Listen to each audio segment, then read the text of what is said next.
Welcome back to rising Pakistan. Rising Pakistan میں ہمارا مین segment جسے ہم کہتے ہیں ہمارے گیسٹ سیگمنٹ اس کا وقت ہوا چاہتا ہے. آج ہم نے دعوت دی ہے ایک بہت امپورٹنٹ ٹاپک پہ, جیسے کہ توثیق ہم بالکل پروگرام کے سٹارٹ سے ہم بتاتے آ رہے ہیں کہ کینسر کے بارے میں آج ہم بات کریں گے کہ کس طرح سے اس کو پریونٹ کیا جا سکتا ہے اور ایسی کون سے متس ہیں جن کو ہم نے فالو نہیں کرنا. لیکن ڈیفینیٹلی ان چیزوں پہ بات کرنے کے لیے ہم کسی اسپیشلسٹ کو ہی یہاں بلا سکتے ہیں اور اسپیشلسٹ کی رائے ہی ہم جان سکتے ہیں. ڈاکٹر منیب خان نے آج ہمیں جوائن کیا ہے. السلام علیکم. السلام علیکم سبین. السلام علیکم توثیق, کیسے ہیں آپ؟ وعلیکم السلام ڈاکٹر صاحب, welcome to rising Pakistan. In fact آپ کو تو کہنا چاہیے ویلکم ٹو پاکستان, کیونکہ آپ برطانیہ میں ہوتے ہیں اور لیکن آپ کی پاکستان کے اندر کینسر کی روک تھام کے حوالے سے, اویئرنیس کے حوالے سے بھی آپ کی خاصی نظر ہے اور یہاں پہ بھی آپ کا بہت کام ہے. تو سب سے پہلے تو بہت بہت شکریہ, وقت نکالا آپ نے. لیکن اب کہانی کہاں سے شروع کریں؟ وہ جو آپ نے ہمیں کل ایک بات بتا دی ہے سبین اور میں تو بس رات کو سے بڑے پریشان ہیں کہ ہر ہیومن باڈی کے اندر کینسر نیچرلی موجود ہوتا ہے. Is that correct? جی, بلکہ میں تو کہتا ہوں کہ ایک اچھی خبر ہے یہ, اور لوگ سنتے ہیں اور پریشان ہو جاتے ہیں کہ اس میں اچھی خبر کیا ہے. کہ ہر انسان کے اندر, میرے اور آپ کے جسم کے اندر روزانہ کئی سو کینسر کے خلیے پیدا ہوتے ہیں, کینسر سیلز. اچھا, اب اس میں اچھی خبر کہاں ہے؟ اچھی خبر یہ ہے کہ آپ کا جسم ان سب کو مار دیتا ہے. ساتھ ہی ساتھ ہمارے جسم کے اندر ایک انتہائی مؤثر دفاعی نظام ہے جو کینسر کو پیدا ہوتے ہی ختم کر دیتا ہے. کینسر کا بچ جانا جو ہے وہ ایک اچنبھا ہے, اٹس این آڈیٹی کہ کیوں بچ جاتا ہے. اور اگر ہم ایک ایسا توازن رکھیں, بیلنس رکھیں کہ کینسر کے خلیے پیدا ہونے میں اور ہمارے جسم کی اس صلاحیت میں جو اسے ختم کرتا ہے وہ برقرار رہے, تو ہم ساری عمر کینسر کے بغیر گزار سکتے ہیں. جہاں یہ توازن خراب ہو جاتا ہے اور ہم اپنی غذا میں, اپنے ماحول میں ایسی چیزوں کو لے آتے ہیں جن کی وجہ سے کینسر کی افزائش زیادہ ہوتی ہے, تو جسم کا جو دفاعی نظام ہے وہ ان سے مقابلہ نہیں کر سکتا اور پھر کینسر بچ جاتا ہے. تو اسی چیز پہ میں کام کر رہا ہوں, کیونکہ عام طور پہ جو بڑی بڑی کمپنیاں ہیں جو دوائیاں بناتی ہیں ان کا سارا زور ہوتا ہے کہ کینسر کے علاج کی دوائی کیسے بنائی جائے. بالکل ٹھیک, کیونکہ اگر آپ اس میں کروڑوں روپے ڈالیں گے تو اربوں روپے کمائیں گے. بالکل. جو کام میں اور میرے دوست کریں, اور زیادہ تر ہم پاکستانی ہیں اور اس بات پہ ہمیں بڑا فخر ہے کہ یہ کام دنیا میں پہلی دفعہ کینسر پریونشن کا پاکستانیوں نے شروع کیا ہے, اور اسے ہم نے کلنگ کینسر کائنڈلی کا نام دیا ہے کہ کینسر کو ختم کیا جائے. اس پہ ہمارے یوٹیوب پہ ویڈیوز بھی ہیں, انفارمیشن بھی ہے, ویب سائٹ بھی ہے. اور ہمارا یعنی یہ لائف سٹائل چینج کی بات آپ کرتے ہیں؟ بالکل, لائف سٹائل چینج کی بھی, اور کچھ ایسی عام چیزیں جن کے کرنے سے کینسر کو آسانی سے روکا جا سکتا ہے, لیکن عوام کو اس کے بارے میں نہیں پتا. بتائیے. نمبر ون, سب سے پہلی بات یہ ہے کہ اگر آپ اپنی غذا میں قدرتی چیزیں استعمال کریں, جس طرح پھل اور سبزیاں ہیں, تو اس سے کینسر کے امکانات بہت کم ہو جاتے ہیں. مثلاً اگر آپ کی غذا میں وٹامن ای اور سیلینیم جو ایک معدنی عنصر ہے, it's a mineral, it's a element, اگر یہ زیادہ ہو تو مردوں میں پروسٹیٹ کینسر کے امکانات کم ہیں. لیکن اگر آپ وہی وٹامن ای اور سیلینیم گولیوں کی شکل میں لیں تو 8% کینسر کا امکان بڑھ جاتا ہے, ایکسس ہو جاتا ہے جناب. تو جو مصنوعی دوائیاں ہیں, ملٹی وائٹامنس, وہ اگر آپ بلا ضرورت لیں گے, اگر آپ کے جسم میں کمی نہیں ہے اور آپ لے رہے ہیں, تو اس سے کینسر کے امکانات بڑھ جاتے ہیں. اور یہ اکثر لوگوں کو اس چیز کا نہیں پتا, ڈاکٹر سب کو نہیں پتا. مت بھی ہے کہ عموماً لوگ وائٹامنس لے رہے ہوتے ہیں کہ ہم ملٹی وائٹامنس لے رہے ہیں تاکہ ہمارا جو سسٹم ہے, ہم بیسیکلی جو ہماری ہیلتھ ہے اس کو امپروو کیا جا سکے, امیونٹی بیسیکلی اس کو اسٹرانگ کیا جا سکے.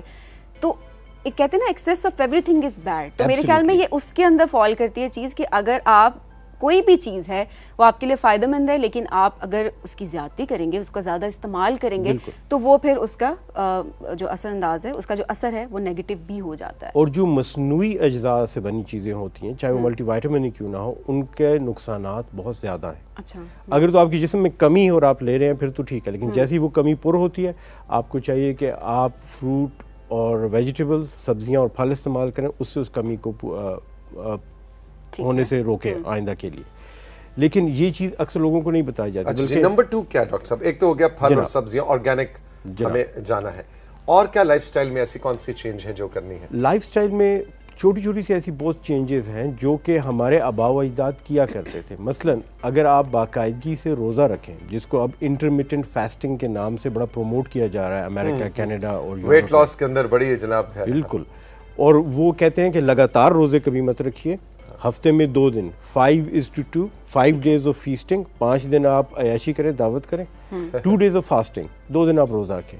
اور حیرت ہوتی ہے کہ 1400 سال پہلے ہمارے مذہب میں نبی پاک صلی اللہ علیہ وسلم نے خود یہ کر کے دکھایا کہ سوموار اور جمعرات کا وہ روزہ رکھتے تھے, اور اس سے نہ صرف کہ آپ کا ویٹ لاس ہوتا ہے بلکہ آپ کے جسم کے اندر جو دفاعی نظام ہے کینسر مارنے والا وہ زیادہ طاقتور ہوتا ہے. سبحان اللہ. تو 5 دن میں جو آپ نے اپنے جسم کے اوپر ظلم کیا ہے اس کا 2 دن میں ازالہ ہو جاتا ہے اور کینسر سیلز کو مارا جاتا ہے. بلکہ ایک تحقیق ہوئی جس میں انہوں نے کچھ انگلینڈ کے اندر اور یورپ وغیرہ میں دیکھا جو روزے رکھتے تھے مسلمان, ان کے بلڈ کا انالیسس کیا تو پتہ چلا کہ 30 دن کے بعد اس بلڈ کے اندر ایسے کیمیکلز اجزاء تھے جو کہ کینسر کو کم کرتے ہیں, کینسر کو بڑھنے سے روکتے ہیں, اور وہ قدرتی اجزاء سے جو پیدا ہو رہے تھے جسم میں روزہ رکھنے سے. ڈاکٹر صاحب لیکن یہاں پہ تھوڑا سا آپ اس کی بھی وضاحت کر دیں کہ اب رمضان المبارک کی بھی آمد ہے, اور اس پہ بھی ہم اکثر ٹیلی ویژن پہ بیٹھ کے یہ بات کر رہے ہوتے ہیں کہ روزہ رکھنے کا مطلب یہ نہیں ہے کہ پھر افطاری سے لے کے سحری تک آپ اپنے جسم کے اوپر خوراک کی کارپٹ بامبنگ شروع کر دیں اور اتنا کھائیں اور اتنا مرخن کھائیں اور تیل سے بھری چیزیں. تو آپ روزے کو فزیکل ٹرمز میں, ریلیجس ٹرمز میں نہیں, فزیکل ٹرمز میں آپ روزے کو کیسے ڈیفائن کرتے ہیں کہ وہ 15 گھنٹے 13 گھنٹے 17 گھنٹے کا کچھ نہیں کھایا, تو اس کے علاوہ جو ونڈو ہے اس میں کتنا کھانا ہے اور کیا کھانا ہے, پتہ لگے عام مہینے میں اتنا نہیں آپ کے اندر گیا جتنا رمضان میں چلا گیا. اچھا, اس میں ایک فطری چیز یا روزے کی حالت میں چلا گیا. ایک تو فطری چیز یہ ہے کہ جب آپ روزہ ختم ہوتا ہے آپ کو بھوک تو بہت لگتی ہے لیکن آپ پیٹ جلدی بھر جاتا ہے, اور جو تحقیق ہوئی اس میں یہ بڑی عجیب بات نظر آئی ہے کہ آپ کی جو کیلوری انٹیک ہے, مقدار جو ہے خوراک لینے کی, اس سے پھر بھی فرق نہیں پڑتا. اگر آپ افطار سے سحری کے درمیان زیادہ بھی کھائیں پھر بھی روزے کا فائدہ برقرار رہتا ہے نہ کھانے کا. اور یہ تمام مذاہب میں ہے, بدھ مت میں ہے, ہندو مت میں ہے, عیسائیت میں, یہودیت میں, اسلام میں. تو ہمارے جو آباء و اجداد تھے ان کو اس بات کی سمجھ تھی کہ اس عمل سے صحت برقرار رہتی ہے, اسی لیے پہلے کینسر بہت کم ہوتا تھا. دوسرا, دن میں آپ جب بھی کھانا کھائیں تو مقرر وقت پہ کھائیں. یہ جو سنیک کرتے ہیں نا بیچ بیچ میں کھانا, یہ بہت خطرناک ہے. اس سے آپ کے جسم میں غذا کی جب افراط ہوتی ہے, ایکسیسو نیوٹریشن ملتی ہے, تو کینسر سیلز کو زیادہ بڑھنے کا موقع ملتا ہے. اور پہلے وقتوں میں تو کھائے 2 وقت سے آتا تھا, ہم کہتے ہیں 2 وقت کی روٹی. بالکل 2 وقت. اب ہم نے یہ 3 میلز ہیں, مجھے پتہ نہیں یہ کنزیومرزم کمرشلزم کا نتیجہ ہے کہ ہم نے 3 پراپر میلز کی بات کرنی شروع کر دی, ورنہ تو کہتے تھے اچھا جی اللہ 2 وقت کی روٹی دے دے. محبت کا بھی اس میں بڑا اثر ہے. آپ اگر کسی کو ملنے جائیں تو وہ آپ کو زبردستی کھانا کھلاتے ہیں, آپ کہتے ہیں کھانا کھا چکے ہیں. کل میں نے 6 وقت کی روٹی کھائی اور بڑا افسوس ہے مجھے اس بات کا, لیکن وہ محبت تھی, خلوص تھا لوگوں کا. اچھا یہ بھی کہتے ہیں نہیں ڈاکٹر صاحب کچھ نہیں ہوتا, بالکل ہے نا, ایک دن نال کچھ نہیں ہوتا. دونوں والے ہر دن جو ہوتا ہے وہ ایک دن ہوتا ہے, آج آخری دن, کل سے ڈائٹنگ پر. اچھا, اس میں ایک بڑی اہم بات ہے توصیف, یہ کمفرٹ ایٹنگ ہوتی ہے. ہمارے معاشرے میں ہم لوگوں میں ڈپریشن, انگزائٹی, دکھ, درد, یہ چیزیں بہت زیادہ ہیں, اور ہم کمفرٹ ایٹنگ کرتے ہیں کیونکہ جو گلوکوز ہے نا وہ اینٹی ڈپریسنٹ ہے. کمفرٹ ایٹنگ کا مطلب جناب ایسا کہ آپ اپنے دل کو اطمینان دینے کے لیے, خوشی کا اظہار کرنے, خوشی پیدا کرنے کے لیے آپ گلوکوز والی چیز کھاتے ہیں. میٹھا خاص طور پہ آپ کی خوشی کے احساس کو بڑھاتا ہے. آپ کسی بچے کو مٹھائی دیں اور پھر 2 گھنٹے بعد دیکھیں وہ کیا کر رہا ہوتا ہے, ہائپر ہو جائے گا, ہائپر. ان کو شوگر رش جو ہوتی ہے, بڑوں میں بھی ہوتی ہے. ہم اتنا بھاگتے دوڑتے نہیں ہیں, اچھلتے کودتے نہیں ہیں بستر پہ چڑھ کے, لیکن اندر سے وہی خوشی ہوتی ہے. اسی لیے خوشی کے موقعوں پہ, عید, شب رات ہو, دیوالی ہو, ہمیشہ ہر معاشرے میں مٹھائی کھائی جاتی تھی. لیکن اب دن میں 3 دفعہ عید ہوتی ہے, 4 دفعہ دیوالی منائی جاتی ہے, ہر وقت چاکلیٹ کھا رہے ہیں, آئس کریم کھا رہے ہیں, تو وہ بھی فیڈ کرتا ہے. جو گلوکوز ہے نا, آپ کے کینسر کے سیل گلوکوز بہت پسند کرتے ہیں, ان کے اوپر گلوکوز ریسیپٹر بھی بہت زیادہ ہے. آپ کا جسم کوشش کر رہا ہے ان کئی 100 سیلوں کو مارنے کی جو دن میں پیدا ہوئے, اور آپ ان کو خوراک دیے جا رہے ہیں, تو مقابلہ ہو جاتا ہے سخت. یعنی ایک طرح سے آپ اپنے دشمن کو ہتھیار دے رہے ہیں. بالکل, اس کو طاقتور کر رہے ہیں. بالکل. انٹرسٹنگ. اچھا ڈاکٹر صاحب, آپ کوئی مرچوں اور کافی کی بات بھی کرتے ہیں کینسر کے حوالے سے؟ یہ بھی بڑی حیرت انگیز بات ہے کہ ریسرچ سے پتہ چلا ہے کہ کافی کے اندر ایسے اجزاء ہیں, اور آج صبح آپ نے مجھے بڑی زبردست کافی پلائی رائزنگ پاکستان کی, I am very grateful for that, کہ وہ کینسر کے سیلز کو بڑھنے سے روکتی ہے اور ان کو پھیلنے سے بھی روکتی ہے, اور مرچوں میں بھی یہ چیز پائی جاتی ہے. اور یہی وجہ ہے کہ ہماری خوراک کی وجہ سے ایشیا کے اندر جس قسم کی ہماری خوراکیں ہیں, جس میں مرچیں بھی ہیں, جس میں ہمارے یہاں استعمال کافی کا عرب ممالک میں, ترکی میں بہت استعمال ہوتا ہے. بلکہ شروع میں جب کافی آئی تھی تو یہ ایتھوپیا سے عرب ملک میں آئی اور وہاں سے ترکی میں گئی, اور اس میں 100 سال یورپ پہ پابندی رہی. اس کو کہا جاتا تھا ڈرنک آف دا انفیڈلز، یہ کافروں کا ڈرنک ہے، مسلمانوں کے ساتھ وہ کر کے. پھر ان کے ایک پوپ صاحب تھے جنہوں نے کافی پی اور انہیں پسند آئی، تو انہوں نے کہا کہ یہ ہے تو کافروں کا لیکن یہ اہل ایمان کو بھی پینا چاہیے. تو وہاں سے وہ پابندی ہٹ گئی. اب تو آپ سمجھتے ہیں کہ کافی اٹالین ہے، کولمبین ہے، it's actually African and Asian thing. تو کافی کے اندر بہت سے ایسے اجزاء ہیں جو اینٹی کینسر ہیں. چائے میں بھی ہیں، لیکن چائے میں جب بھی تحقیق کی تو پتہ چلا کہ وہ کینسر کو کم نہیں کرتی پینے سے. اور نتیجہ یہ نکلا کہ شاید چائے میں جب ہم دودھ ڈال دیتے ہیں اور چینی ڈال دیتے ہیں تو اس سے اس کو جو فائدہ ہے وہ ڈائلیوٹ ہو جاتا ہے. کافی کا بہت فائدہ ہے، لیکن ہمارے ہاں کافی کا کلچر نہیں، کیونکہ we have a sweet tooth, ہم لوگ میٹھا پسند کرتے ہیں. اچھا، اس کا یہی وجہ ہے کہ میرے ایک عزیز ہیں، وہ ہی از فائٹنگ کینسر، اور وہ بلیک کافی بہت شوق سے پیتے ہیں. بس شوق سے مراد ضرورتاً پیتے ہیں، اس کی شاید اس کی یہی وجہ ہوگی. 4 سے 5 کپ کافی دن میں پینے سے کئی قسم کے جو کینسر ہیں ان کے امکانات کم ہو جاتے ہیں، خاص طور پہ خواتین کے جو کینسر ہیں. اور اس کے علاوہ ایک اور دلچسپ بات آپ کو یہ بتاؤں کہ اگر آپ اپنے گھر کی کھڑکیاں دن میں کم از کم 1 گھنٹے کے لیے کھولے رکھیں تو اس سے آپ کو پھیپھڑوں کے کینسر کا امکان کم ہو جاتا ہے. کیونکہ زمین کی تہ میں بہت سے ریڈیو ایکٹیو سبسٹینس، یورینیم اور اس قسم کی چیزیں، وہاں سے گیس نکلتی ہے جسے ریڈون کہتے ہیں، اور وہ گیس گھروں میں جمع ہوتی ہے، ہر زمین کے اندر سے نکلتی ہے. کچھ علاقوں میں زیادہ ہے، مثلا برطانیہ کے شمال میں زیادہ ہے. تو وہ اگر آپ ہر وقت گھروں کی کھڑکیاں بند رکھیں گے تو وہ گیس جمع ہوتی ہے، وہ ریڈیو ایکٹیو ہے، اس میں الفا پارٹیکلز ہوتے ہیں اور وہ سانس کے ذریعے اندر جا کے پھیپھڑوں کو نقصان پہنچاتی ہے. جسم کا دفاعی نظام اس نقصان کو ٹھیک کر دیتا ہے، لیکن اگر اس کی مقدار بڑھتی جائے تو کہیں نہ کہیں اس دفاعی نظام اور اس کے ٹھیک کرنے کے عمل میں کوتاہی ہو جاتی ہے. تو اپنے گھروں کی کھڑکیاں دن میں 1 گھنٹے کے لیے ضرور کھولیں. مجھے پتہ ہے سردیاں ہیں، ہیٹر لگیں اور ہم چاہتے ہیں بل کم آئے، لیکن انسانی صحت سے آگے نہیں ہے. اچھا ڈاکٹر صاحب، ایک بہت ہی ایک اور امپورٹنٹ کویسچن، متس جو ہیں اس کے بارے میں کہ ایسے کیور کیا جا سکتا ہے کینسر کو، اسپیشلی جو ہم گھر میں خود سے ٹریٹمنٹس کچھ کر رہے ہوتے ہیں اور بعد میں پتہ چلتا ہے جب آپ ڈاکٹر کے پاس جاتے ہیں، مریض کی حالت جب بگڑتی ہے، پھر ڈاکٹر کہتے ہیں آپ کو یہ چیز نہیں کرنی چاہیے تھی، اور ان چیزوں کو ہم نارملی اس کو اتنا کنسیڈر نہیں کر رہے ہوتے. تو ایسی کون سی چیزیں ہیں جو کہ آپ کو نہیں کرنی چاہیے اگر آپ کے گھر میں یا آپ کسی کینسر پیشنٹ کا خیال رکھ رہے ہیں؟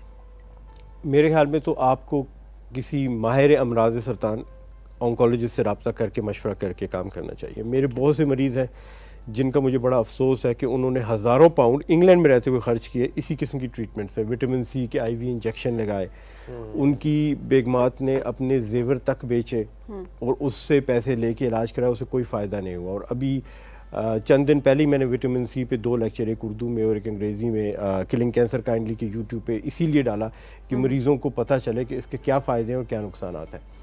تو تحقیق پوری دنیا میں ہو رہی ہے، کینسر پہ بہت تحقیق ہو رہی ہے، اور یقین کریں کہ اگر کوئی ایسی دوائی، کوئی جڑی بوٹی مل گئی فارماسیوٹیکل کمپنی کو جس سے کینسر واقعی کم ہوتا ہے یا ختم ہوتا ہے، تو انہوں نے فٹافٹ دوائیاں بنا کے مارکیٹ میں پھینکنی ہے.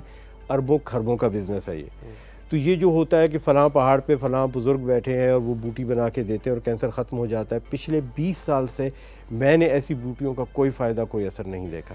ڈاکٹر صاحب، آپ برطانیہ میں ہیں اور ماشاءاللہ one of the leading clinical oncologists میں آپ کا شمار ہوتا ہے، ریسرچ کے حوالے سے بھی اور کلینک. آپ ڈاکٹرز کو آگے آپ ٹرین بھی کر رہے ہیں اس شعبے میں.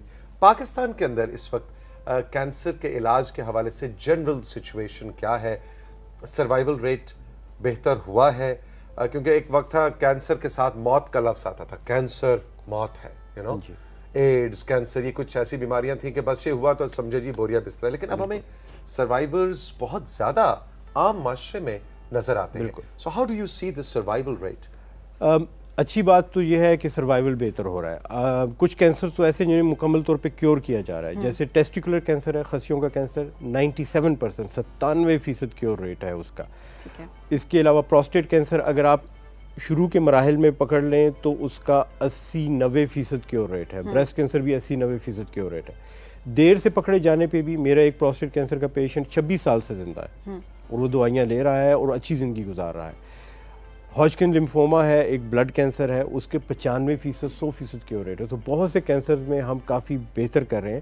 اور پھر وہی بات آتی ہے کہ کینسر کو جلدی پکڑ لیں تو کیور کرنے کے چانسز زیادہ ہیں. مکمل شفا، اور یہ سوچئے گا کہ مکمل شفا باقی بیماریوں میں ممکن نہیں. اگر کسی کو شوگر کا مرض ہو جائے تو وہ کنٹینیوس ساری عمر اس کا علاج ہوگا لیکن وہ جڑ سے ختم نہیں ہوگا. وہ بلند فشار خون, ہائپر ٹینشن, سیم تھنگ کہ اگر آپ کا ہو گیا ایک دفعہ تو پھر ساری عمر مینیج کرنا ہے. کینسر وہ واحد کیٹیگری ہے ڈیزیزز کی, انفیکشس ڈیزیزز کے علاوہ, کہ جس میں ہمارے بڑے اچھے کیور ریٹس ہیں جڑ سے ختم کرنے کے. لیور کینسر کی کیا سچویشن ہے؟ لیور کینسر بھی اگر ابتدائی سٹیج میں پتہ چل جائے تو اس کو آپریشن سے بھی نکالا جا سکتا ہے, اس کی ریڈیو فریکوینسی ایبلیشن بھی کی جا سکتی ہے, کیموتھراپی بھی دی جا سکتی ہے. اب لیور کینسر کی نئی دوائیاں آئی ہیں جن سے 100 سال 2 سال تک آرام سے کنٹرول کیا جا سکتا ہے اور بہتر ہوتا جا رہا ہے علاج. لیکن مجھے جس بات کا دکھ ہے, اور کلنگ کینسر کائنڈلی جس پہ کام کر رہی ہے, وہ یہ کہ کینسر کی تعداد میں اضافہ ہو رہا ہے, یعنی نمبر آف پیشنٹس. برطانیہ میں آج سے 20 سال پہلے 33% لوگوں کو کینسر ہوتا تھا, آج 50% کو ہو رہا ہے. اور کرۂ ارض پہ, پلانٹ ارتھ پہ اللہ کی بنائی ہوئی کوئی ایسی مخلوق نہیں جس میں 50% کینسر ریٹ ہو. آخر ہم انسانوں نے ایسا کون سا مارکا سر انجام دے دیا پچھلے 20 سال میں کہ آدھی آبادی کو کینسر ہو رہا ہے. برطانیہ میں, امریکہ اور آسٹریلیا میں بھی یہی حال ہے, یورپ کے ممالک میں. ہمارے یہاں تھوڑی سی بچت ہے روزوں کی وجہ سے, فاسٹنگ, اور یہ مرچیں ورچیں جو ہم کھاتے ہیں, اور باقی ہماری ڈائٹ میں کچھ نیچرل پروڈکٹس زیادہ ہیں جس کی وجہ سے, لیکن ہمارے بھی ریٹ بڑھتے جا رہے ہیں. اور مقصد ہمارا یہ ہے کہ اس کو دیکھا جائے اور کم کیا جائے اور روکا جائے. ڈاکٹر صاحب, ایک پتہ نہیں اس کو کانسپیرسی تھیوری کہیں گے یا کیا کہیں گے, ایک جنرل جو فارماسیوٹیکل انڈسٹری کے خلاف بہت زیادہ بات بین الاقوامی سطح پہ کی جاتی ہے کہ جی یہ پہلے مطلب ان کے پاس علاج آ گیا ہوتا ہے لیکن یہ بڑا فیزز میں اس کی دوائیاں تاکہ ان کا کمرشل بینیفٹ چلتا رہے. اور کینسر کے بارے میں بڑے لوگ کہتے ہیں کہ نہیں جی تو اب ان کا یہ بھی بتا نہیں رہے, یہ بھی چاہتے ہیں ان کی دوائیاں بکیں. اور دوسری کانسپیرسی تھیوری کہ یہ بیماریاں بھی پہلے خود لے کے آتے ہیں, پہلے اس کو پڑھاتے ہیں تاکہ ان کی دوائیاں بکیں. یہ فارماسیوٹیکل انڈسٹری ہر آئے دن کٹہرے میں کھڑی نظر آتی ہے, یہ کیا چکر ہے؟ اس میں کچھ سچ ہے اور کچھ کانسپیریسی ہے, کچھ الزامات ہیں. خود تو بیچ میں تھوڑی بہت ایسی باتیں کی, لیکن میں خود اس چیز کے کافی خلاف. مثلا میں جو کہتا ہوں یہ ملٹی وٹامن بناتے ہیں, یہ آپ کو اوور دا کاؤنٹر دیے جاتے ہیں, لوگوں کو کہا جاتا ہے یہ بڑے فائدہ مند ہے. حالانکہ آج تک کسی کلینکل تحقیق میں, کسی بھی ریسرچ ٹرائل میں ان کا کینسر کے خلاف فائدہ نظر نہیں آیا. وہی چیز سبزیوں میں, پھلوں میں فائدہ دے رہی ہے, ٹیبلٹس میں نہیں دے رہی. اور آپ کو ایک اور مزے کی بات بتاؤں, آپ ملٹی وائٹامن لیتی ہیں؟ نہیں. آپ لیتی ہیں تو اسی کا آپ لیتے ہیں؟ نہیں. آپ لیتے ہیں.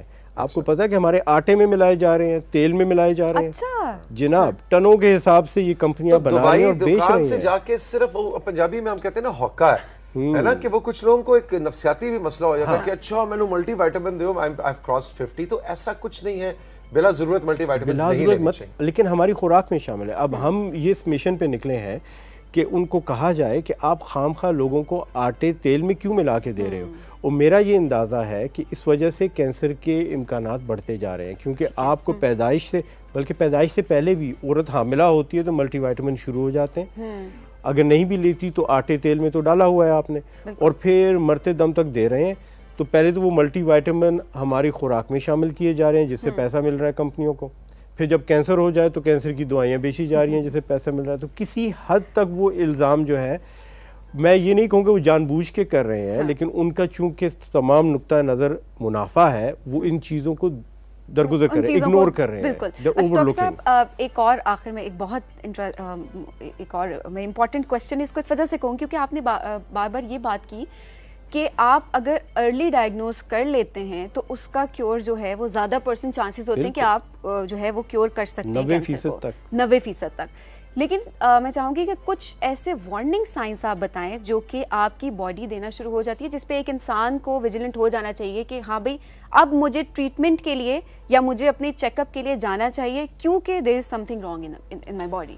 یہ بہت مشکل کام ہے کیونکہ کینسر جو ہے وہ ایک خاموش مجرم ہے, وہ آرام سے جرم کرتا رہے گا اور جب بہت پھیل جائے گا تو پتہ چلے گا. تو آپ کو ایسے مجرم کو پکڑنے کے لیے آپ کو جاسوس ہونا ضروری ہے. تو اس کے لیے ہم پریونشن کے لیے اسکریننگ ٹیسٹ یوز کرتے ہیں جو باہر کے ملکوں میں تو حکومت کی طرف سے آتے ہیں, میرے یہاں ہمارے ہاں بھی آنے چاہیے. میں آپ کو ایک عام سی مثال دیتا ہوں.